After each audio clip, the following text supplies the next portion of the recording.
Welcome back to our 100% completionist playthrough of Super Mario RPG.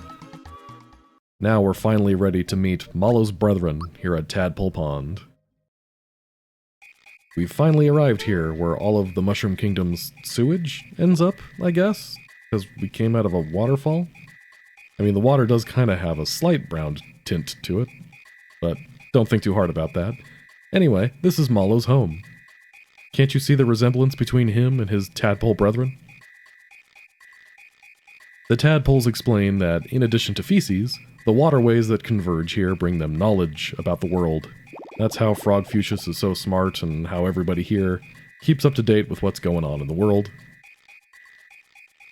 Of course, they want to see Mario's jump in real life.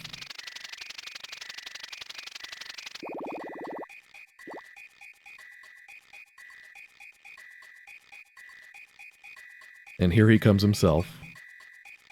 Frogfucius, Frog Sage, whatever you want to call him. That's up to you.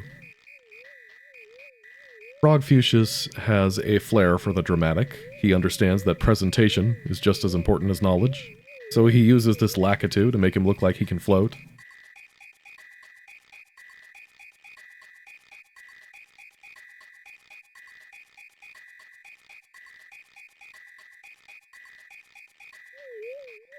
Out of the goodness of his heart, he allows us to use these tadpole children as step stools.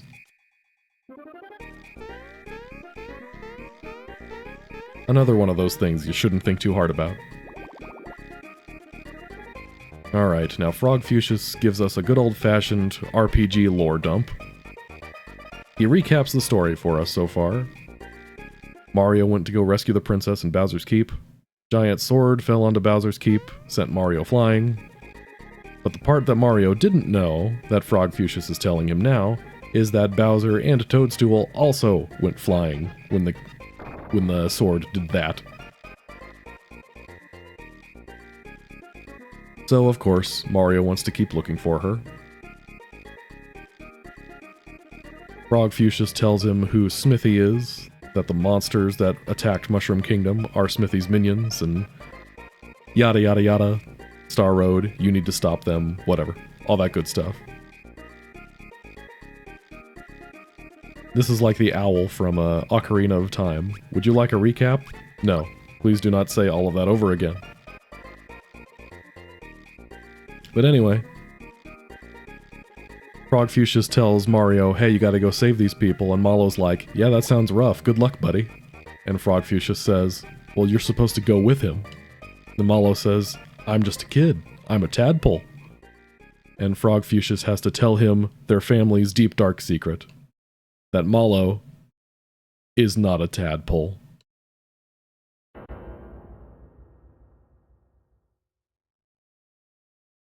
I appreciate that all the tadpoles and even the lakitu are shocked by this revelation. Although I don't know if they're really shocked by it or they're pretending to be shocked. I'm not sure which is funnier.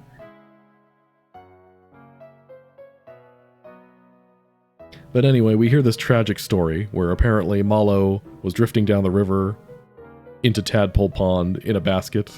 Kind of like Moses. There's a parallel I didn't see coming. But anyway, our journey now has a new side quest of sorts. Find Malo's birth family and home. And Frogfucius tells us, the kid can use magic, so he'll be helpful, I promise.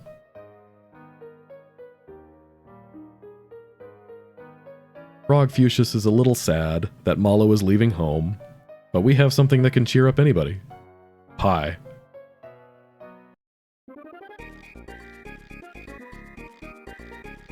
This is the pie we got from Mushroom Kingdom's shop. A reminder for those of you who may not have followed this run from the start, you do eventually have to give the cricket pie to Frogfucius to advance the plot, so it's something you might as well do as soon as you can.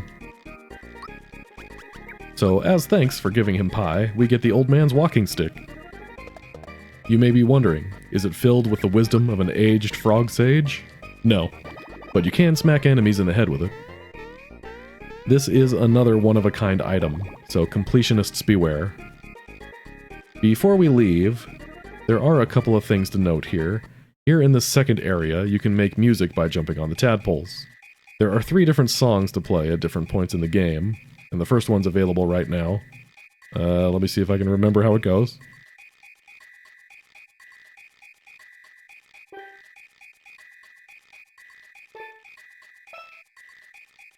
You can tell if you're playing the right notes if the tadpoles stay above water. If they go underwater, you played something wrong. Cool. First try. The other 2 songs we can play become available at different points in the game. So for now, our favorite conductor, Todovsky, gives us a card for our trouble, and wanders off into the distance, or something.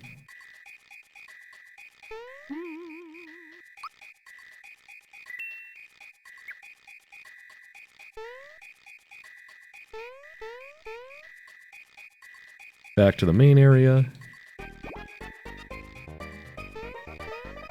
There are a couple of shops on the side here. This first one is the juice bar. That card we just got from Todovsky gives us an extra item here. Normally only the froggy drink is available, but with that card we get an elixir. And as you get more cards throughout the game, more is available to you. I don't really need anything right now, but it's good to know we can buy elixirs. This wouldn't be an RPG without them. And here is where you can find a place to spend the frog coins that you get throughout the game, to buy battle items. At this point we don't have many coins, and there are better things to spend these coins on later in the game, so I'm not getting anything right now. But they are helpful items.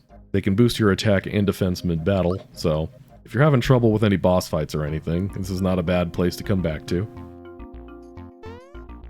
But on our way to Roseway, we don't need that mushroom because we're practically fully healed. But another fun tidbit about the Japanese version. This place is called Kiros in Japanese, which is a portmanteau of Kiro, the Japanese word for that sound a frog makes, and Rose, indicating that this is supposed to be the pathway between Tadpole Pond and Rosetown. As far as levels go, it's pretty standard RPG filler, but hey, Mario RPG goes out of its way to make those filler areas interesting.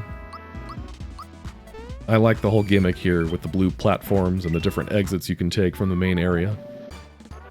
If you go straight to the exit, this area is not that long, but we want to stop and smell the roses. Roses? See what I did there? Roseway. Let me know if I need to slow down.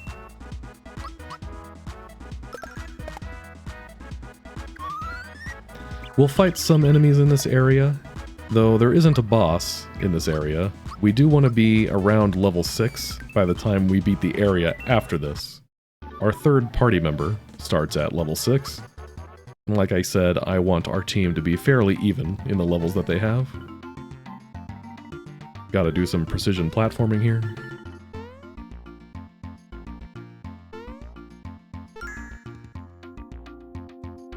We do need a lot of frog coins as the game goes on.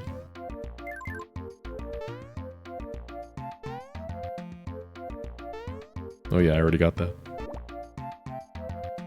Now let's get this mushroom.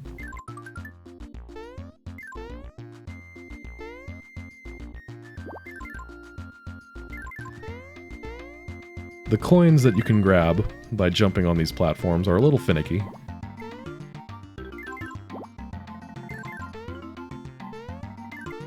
You can see I'm kind of going right through it. You really gotta time the jump in a weirder way than you might think. It takes a little getting used to.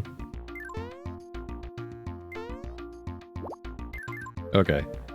Now these enemies hiding here, these crook enemies, they drop a lot of money if you can beat them, but they have a tendency to run away. Like that. So while this guy is here, let's take care of him.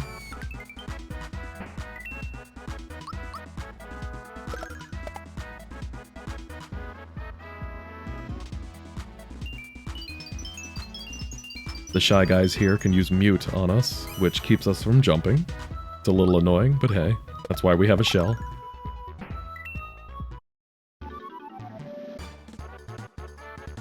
$10 coins for beating one crook is not bad, especially this early on in the game. Now this Lakitu here, with enemies hanging off of his fishing hook, if you beat enough of these enemies, he drops a mushroom. So in the name of completionism, I'll be doing that for you. The sacrifices I make for you people.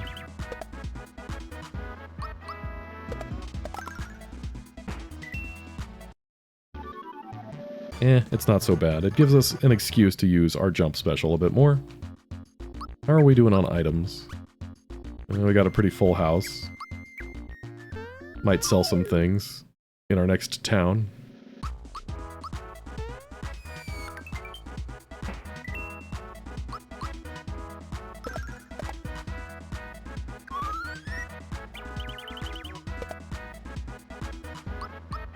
Now that Mario has the froggy stick from his old grandpa, his damage output goes from pathetic to decent, which is handy.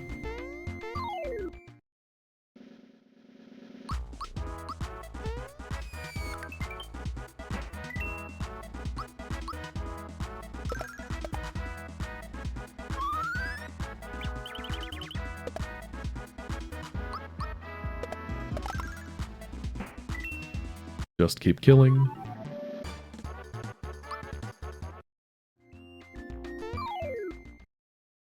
Look at Mario, the face of a killer.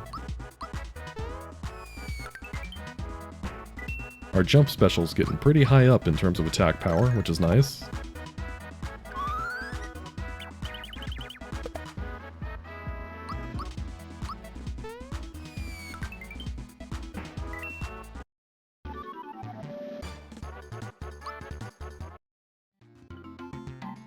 At 2 experience per battle, the battles are hardly worth it. But hey, here we go. He'll drop that mushroom now.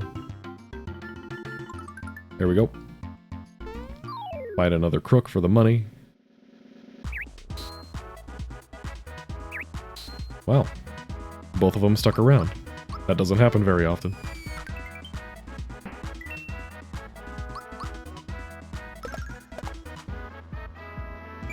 Well, easy come, easy go.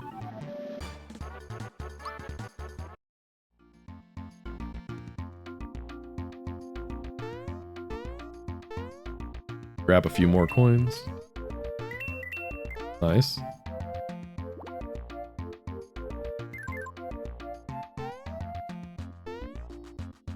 This is a shortcut back to the entrance if you need to.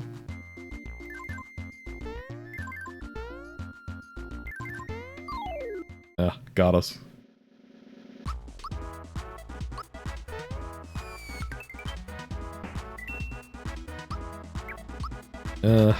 I don't think Malo has enough magic to kill all of these guys in one spell.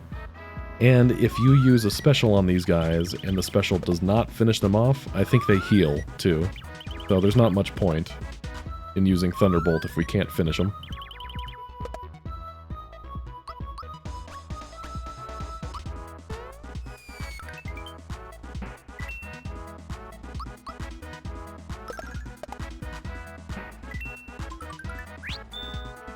Nice.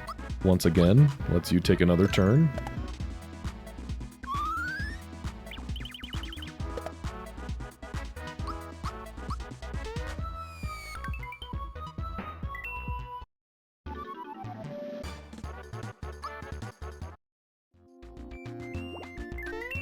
Grab the coin. And nice. Giant, terrifying spider.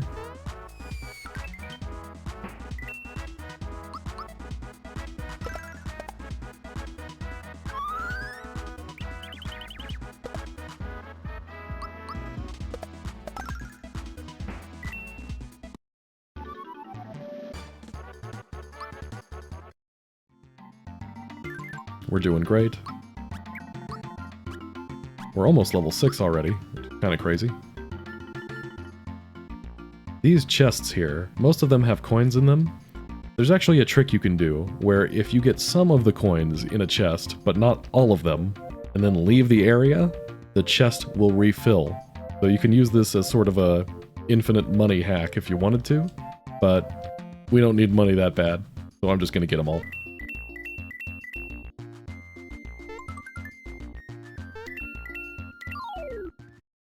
This crook did not want to let us go. And then he immediately runs away.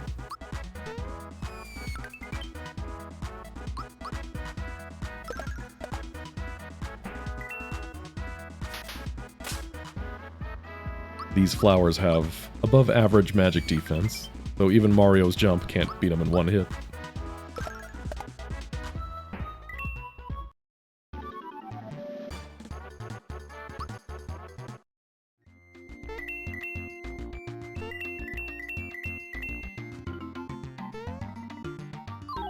This guy wants a piece of us too. Or not.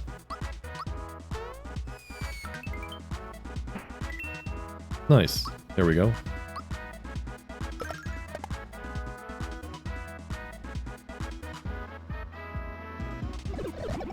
Nap time.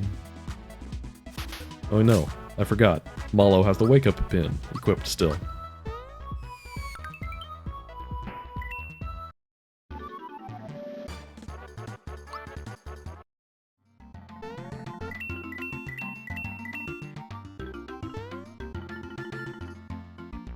And now we finally see what Bowser has been up to.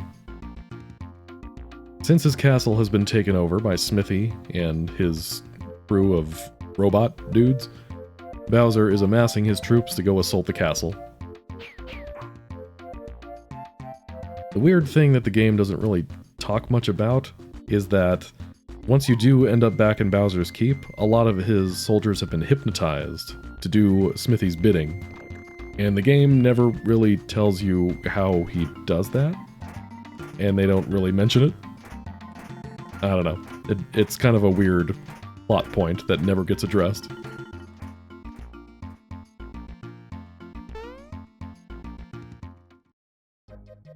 But now, we've made our way to Rose Town. If you couldn't tell from the dark color palette and ominous music, things are not rosy in Rose Town. Arrows are raining from the sky, and when they hit somebody, that person is frozen stiff. Although these toads who live here in this town literally have targets on their heads, so I don't know what they were expecting. But before we advance the plot, we have a few errands to do here. Upgrade our shirt and pants for some thick boys.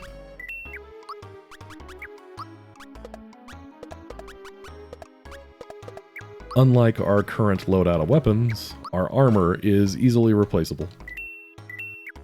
Sell my shirt, sell my pants.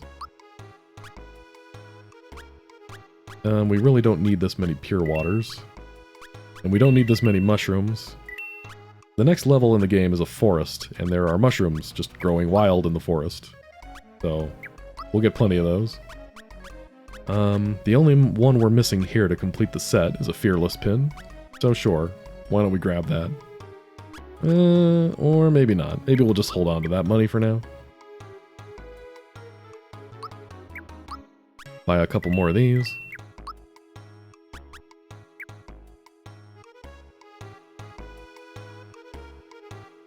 Like I said, targets on their heads, guys.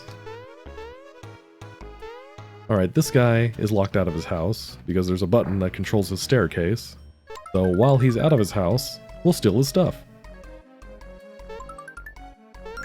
That button lets him back into his house, but we don't want to do that yet. Any of you who've seen my video about 8 facts about Super Mario RPG you may not know will know why we don't want to let that guy into his house yet. But the short answer is, we get better rewards if we don't right now.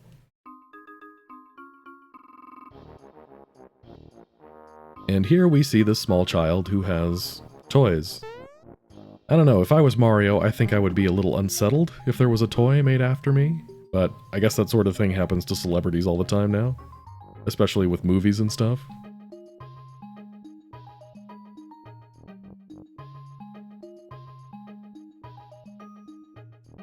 And this little boy, Gaz, he recognizes you. Hey wait, you look like the doll. He asks you if you're Mario. Compares you to the doll. Am I really Mario? Yeah, it's me. Mario's ID is his jump ability. I'm I'm on a quest to save the world, but I guess I can play with this small child I just met?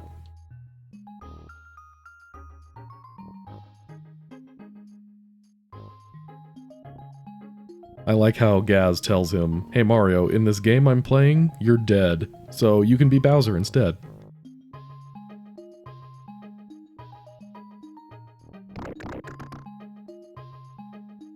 Mario, the master of impressions. And there he is. There's Geno, everybody's favorite action figure. Shove the child into a staircase.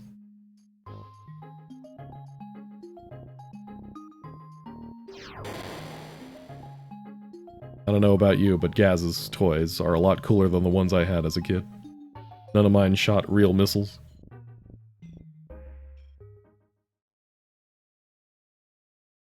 Now for some more plot stuff. Really just a cutscene though. So with the stars being scattered across the land, a visitor from the stars themselves comes down to try and right the wrongs that the Smithy gang has done.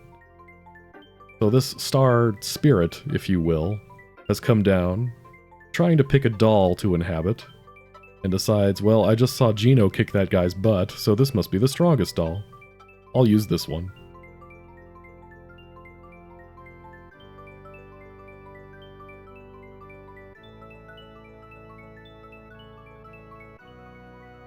Through the magic of the stars, Geno also, like, triples in size? I don't know. It's star magic. I don't gotta explain it.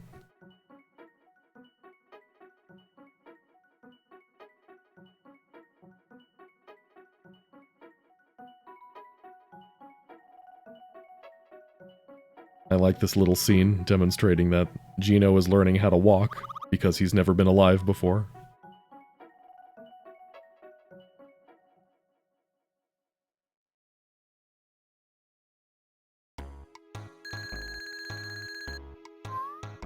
I want to know who put Mario to bed.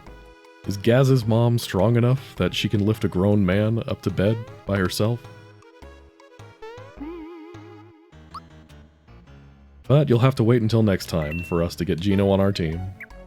Next time, we'll invade the forest. I have a few more fun tidbits about the forest you may not have heard before, so stay tuned for that. But thanks for watching, see you next time.